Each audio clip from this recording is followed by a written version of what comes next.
This multi-loopholed turret bunker is the only one of 4 on Guernsey to remain intact.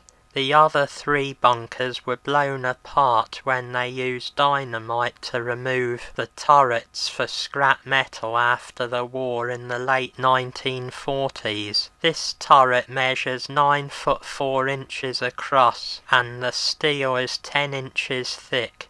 Before this one was cut off it would have looked like this one in Alderney, with 6 loopholes around its circumference.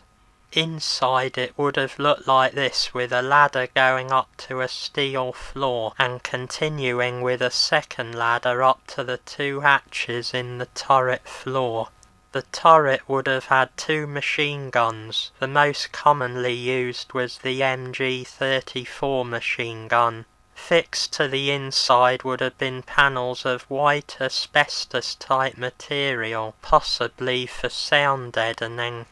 There would have been a periscope optic through the centre of the roof, and optics through the side near each loophole. The soldiers would have used these optics to look out over the bay for approaching British forces, which never actually happened. This is the only remaining hole for these optics, but it wouldn't have been used as it goes through to solid concrete. You can see the holes for these optics clearly on this other example.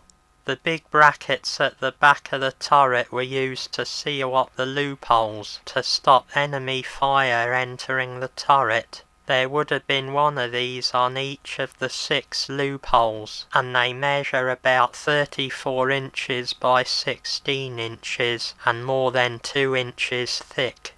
Some of that sound deadening material still exists here, and at the top there are some interesting machining marks.